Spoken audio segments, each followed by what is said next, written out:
Even I was shocked when Andy turned out to be my favorite character, until the writers render his character unrecognizable. Maybe I could be a food critic. These muffins taste bad. Or an art critic. That painting is bad.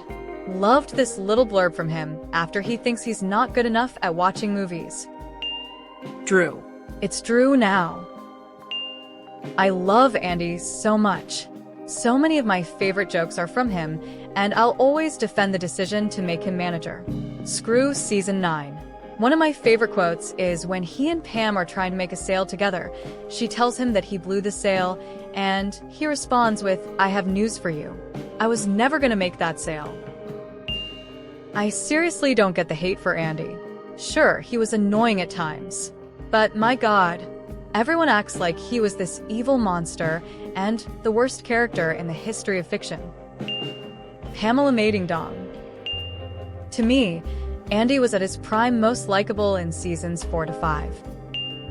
Andy was great until S9, where he is out of the blue a vindictive ass who cares about nothing but his arc. I just saw the episode where he fought for Columbus Day off, and he stands up to Robert California. He had so much potential as the new manager. I stay laughing when they're at the pool party and he's playing with the ring in his pocket. And when Jessica asks what he's doing, he says, "Flicking a bug off my wiener." For this one episode, then back to Unbearable. His jam out with Dwight. He's my favorite too.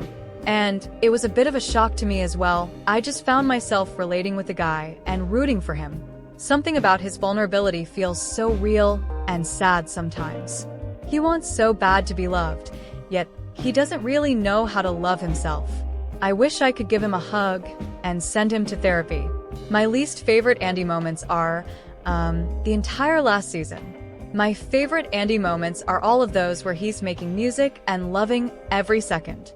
Especially the Palpabond drilling jingle definitely pops into my head more often than I would ever admit. He's bearable at best and horrible at worst. He really doesn't like that wall. Andy had his moments, that is for sure, but Andy is mostly disliked, so I think you're going to receive a ton of backlash. Andy was also very toxic, immature, childish, and was a bad manager overall. My favorite was when he pushed Nellie when she was on the slack line. That was pretty funny, and she deserved it. Jeff, Giphy AFCO CF 2 OK, 1 QLQ Eggled downsized. I would have liked Andy to stay the same character as he was before he came to Scranton. Andy ultimately became the worst character the show ever had though. Just so bad. I get this completely. Andy is one of those characters where, on the surface, he comes off like he's obnoxious on purpose. Looking a little deeper, I understood where he came from, and that's when he made a lot more sense. He's talented and funny and genuinely entertaining, but he's also someone who never really felt accepted. He tries way too hard because that's the only way he ever learned to get attention. His whole family dynamic explains so much. His parents openly favored Walter Jr. and Jeff, Giphy E285Z74FLGW60. He's top 5 and certainly better / funnier than Creed. Not only is he the worst character, all the exposure to him on The Office turned me off of his other projects. I wish they used a different actor in Hangover. Out of the show regulars, Andy is easily bottom 3, but you like what you like. My least favorite Andy scene is where it turned out his girlfriend was a high school student.